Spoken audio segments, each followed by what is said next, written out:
Assalamualaikum warahmatullahi wabarakatuh. Jumpa lagi di channel Ahmad Jelian. Kali ini kita akan ngobrol-ngobrol tentang jenis-jenis perangkap yang sebenarnya tidak perlu menggunakan propolis ya. Ketika kita gunakan atau kita pasang di hutan ataupun di rumah kita.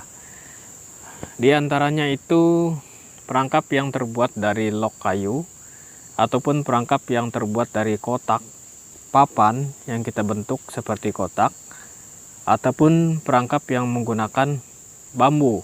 Jadi tiga jenis perangkap ini sebenarnya tidak perlu menggunakan propolis.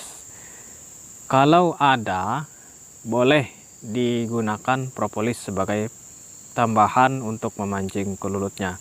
Tetapi kalau tidak ada, ya teman-teman langsung saja dipasang di hutan ataupun di pohon-pohon yang besar. Perangkap ini dipasang, tidak harus menunggu ada propolis ya teman-teman. Saya ingin sampaikan begini teman-teman, bahwa di alam yang pohon kayu yang berlubang itu sebenarnya kan awalnya tidak ada propolis ya teman-teman. Tetapi kenapa kelulut bisa masuk dan bersarang di situ?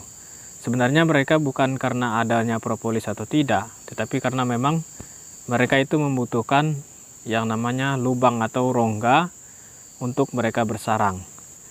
Tujuan dari perangkap adalah menyediakan ruangan atau tempat untuk kelulut bersarang. Nah, kelulut yang akan kita perangkap itu adalah biasanya kelulut yang baru memecah atau kelulut yang baru hijrah dari koloni awal mereka, atau kelulut yang pecah koloni ya. Jadi perangkap itu ada dua fungsinya.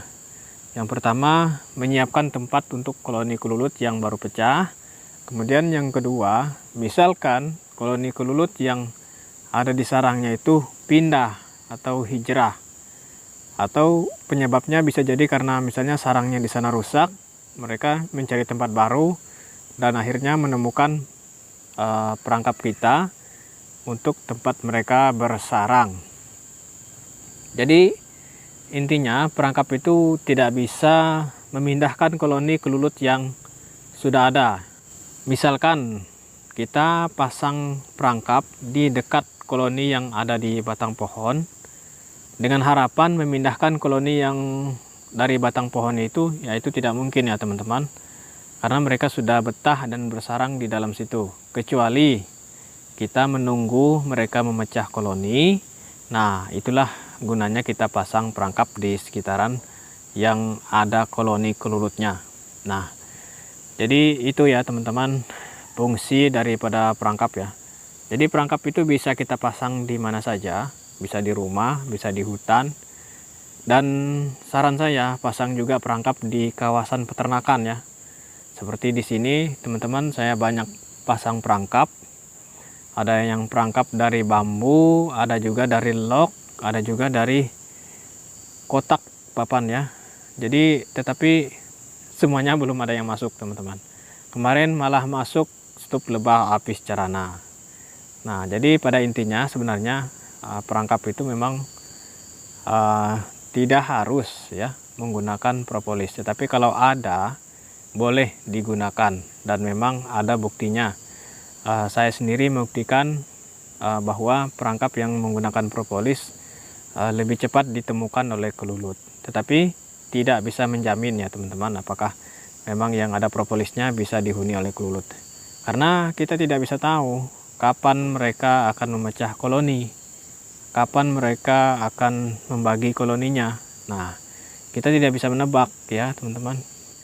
Dan kita juga tidak tahu apakah kelulut yang keluar atau pecah dari koloni awal itu mau masuk ke dalam perangkap yang kita pasang. Nah, saya sudah banyak memperhatikan ya teman-teman, bahwa perangkap saya memang yang saya kasih propolis didatangi oleh kelulut. Tetapi beberapa hari kemudian mereka hilang dan mereka tidak menghuni perangkap kita.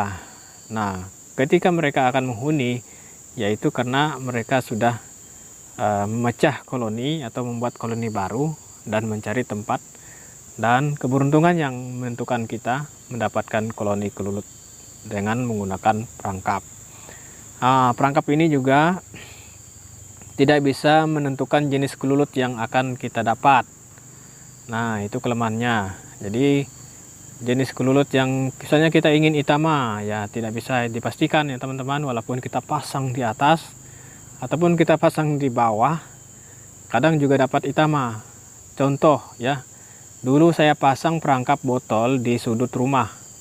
2 kali saya dapat itama, padahal itu posisinya di bawah, sekitar 1 meter dari tanah. Dapat itama teman-teman. Dan ya begitulah uniknya teman-teman ya.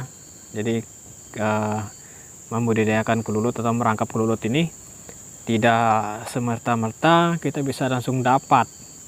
Entah 1 minggu, 2 minggu, bahkan berbulan-bulan. Bahkan ada perangkap saya yang sampai sekarang belum dimasukin oleh kelulut. Saya biarin aja. Nah, tapi kalau kita pasang perangkap, kita perlu cek ya teman-teman. Kalau perangkap yang menggunakan lock atau kotak, itu bisa dicek apakah di kotak atau perangkap kita itu ada semut atau ada binatang-binatang lain. Itu perlu dibersihkan supaya kalau ada binatang atau semut di dalam perangkap kita, ya tidak akan mungkin ya kelulut mau masuk. Biasanya begitu teman-teman. Catatan ya untuk perangkap botol, jadi saya sarankan kalau ada gunakan propolis. Tapi kalau perangkap yang lain, walaupun tidak ada propolis, tetap dipasang saja, tidak apa-apa. Insya Allah mudah-mudahan kalau rezeki memang bisa dapat. Tapi kalau belum rezeki, ya palingan semut yang menghuni perangkap kita. Oke, demikian kiranya sedikit pembahasan tentang perangkap kelulut. Terima kasih sudah menonton. Sampai ketemu lagi di video selanjutnya. Wassalamualaikum warahmatullahi wabarakatuh. Mantap.